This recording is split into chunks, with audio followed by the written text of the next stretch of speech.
फांद्यांवरी बांधिले ग मुलींनी हिंदोळे, पंचमीचा सण आला डोळे माझे ओले.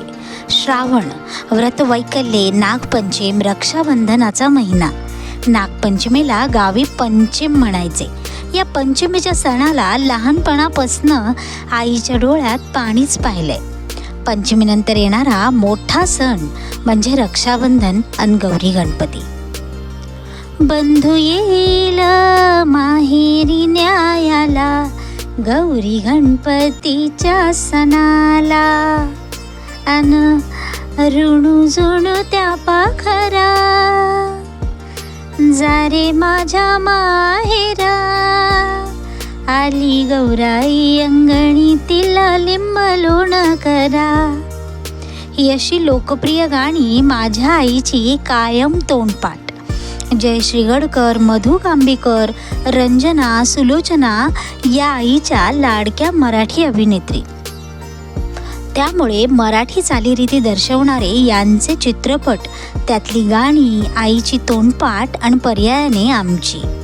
लहानपणी दरम्यानच्याच काळात टिळा लाविते रक्ताचा हा चित्रपट लागायचा आणि काय ती लक्ष्मी दारात उभी राहायची आणि जयश्री गडकर लक्ष्मीला थोपवायला म्हणून मागच्या दारातल्या आडात उडी मारायची. हे सगळं पाहताना आणि ऐकताना अंगावर नुसता काटा यायचा. अजूनही येतो बरं का. पंचमीच्या निमित्ताने या सगळ्या आठवणी जाग्या झाल्यात. गावच्या दारात आजूबाजूच्या खूप सारे जणी येऊन ओव्या गाणी म्हणायच्या. आम्ही जिम्मा खेळायचो, फुगड्या खेळायचो. आमच्या काक्यांमधली एक काकी, तिला सगळेच मम्मी म्हणायचो आम्ही. मम्मीसारखा काटवटकाना कोणाला जमलाय का? फुगडी खेळताना तिचा भू भू आवाज तर तेवढ्यात घुमायचा नुसता. बाजूच्या एक आजी मग हळूच हलक्या पावलांनी यायच्या बरं का, आणि सगळ्या जणी त्यांना गाणं म्हण असा हट्ट करायच्या. त्यांचं गाणं अजूनही कानात आहे. त्या आजींनंतर ना ते गाणं कोणी म्हटलंय किंवा ना ते कुठे ऐकायला पाहायला मिळालंय. लहान होतो तेव्हा, आता थोडं आठवतंय म्हणा.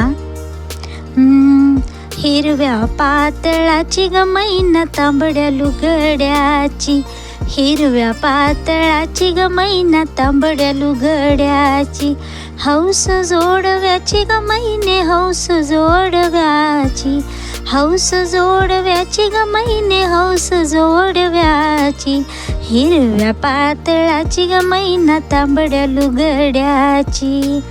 असं त्या मैनेला कधी बुगड्याची हौस तर कधी लुगड्याची. मैनेचं कौतुक कमी वाटायचं, इतकं आजीबाईंचं वाटायचं, त्यांच्या आवाजाचं वाटायचं.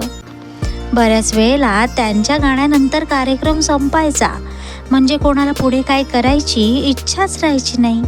मन शांत होऊन जायचं.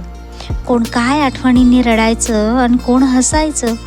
कोणाच्या मनात काय चालू असायचं आणि कोणाच्या काय, देवच जाणे. आम्ही लहान होतो, पण आमच्यासाठी हे सगळं फार महान होतं.